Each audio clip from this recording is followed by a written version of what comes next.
The US presidential election, arguably the most consequential democratic process in the world. But to win, you don't need the most number of votes. It's all about winning the electoral college. And I'm going to explain how it works. You're not trying to get the most number of votes. It's all about winning the most votes in the electoral college. So whichever candidate gets the majority of the 538 electors, well, they win the White House. The magic number to reach is 270. The way it works is that each state is given a number of electors based on the number of congressional districts they have, plus their 2 US senators. And most states have a winner-takes-all system, giving all their electoral college votes to the winning candidates. The election campaign is fought most fiercely in 7 key swing states that will determine who wins the White House. The victor will almost certainly need to win Pennsylvania with its crucial 19 electoral college votes. It's tight, but Donald Trump has a razor-thin 0.4% lead in the polls there. It's also too close to call in the Rust Belt state of Michigan with its 15 electoral college votes.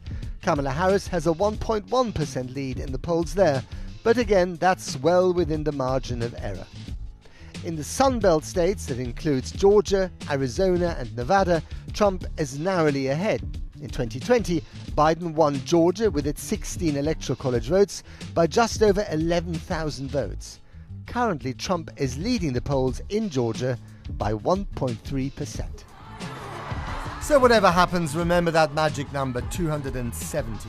And as the votes come in, remember those big states like California's 54 votes are important.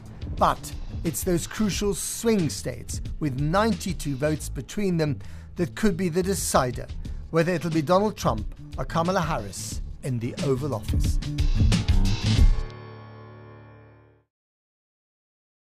afartii sanaba mar ayaa tartanka madaxtinimo ee dalka Mareykanka waxa uu ku soo ururaa dhowr gobol oo loo yaqaano kuwa gurguura ama swing states. Goboladani ma doorbidaan xisbi gaar ah, doorashadana dhinaca kale ay u rogi karaan. Haddaba tolo waa kuwa ay noqon doonaan goboladan go'aamin doona doorashada madaxtinimo ee Mareykanka ee sanadkan. gobolada loo yaqaan swing states ama kuwa isbedbedela waxay muhiim u yihiin ku guuleysashada aqalka cad ee 2024. goboladan waxaa ka dhaca ololaha siyaasadeed ee ugu adag uguna qaalisan, waxaana codbixiyaashooda ay saameyn xoogan ku leeyihiin doorashada.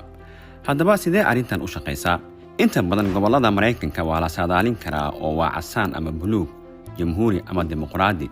sidaas darteed doorashadoodu ma ahan kuwa adag, laakiin gobolada swing stateska loo yaqaano natiijadu waxay u weecan kartaa dhinac walba.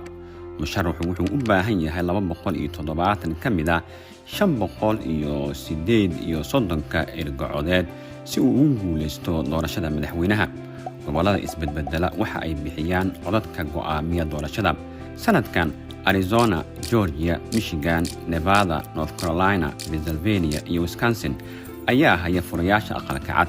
marka la isku geeyo waxay leeyihiin 93 ergocodeed oo noqon kara casaan ama buluug. goboladan waxay leeyihiin farqi codad doorasho oo aad u yar sababo la xiriira codbixiyaasha jamhuuriga iyo dimuqraadiga oo tira ahaan aad isugu dhow.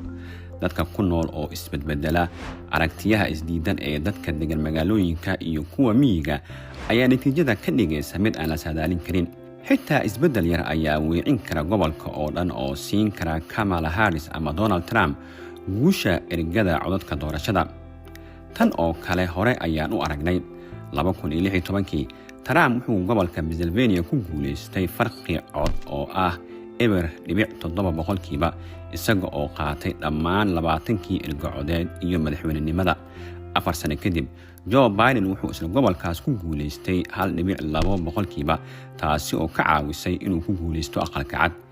isla sanadkaas Biden ayaa aqlabiyad aad u yar oo 12,000 oo cod ah ku hantay gobolka Georgia isaga oo ka dhigay buluug markii ugu horeysay ku dhawaad 30 sano. gobolada isbedbedela waa kuwa aan la saadaalin karin, balse hal mid ayaa hubanti ah. waxay 2024 leeyihiin saameyn xoogan. halkan oo kale cod kasta waa muhiim.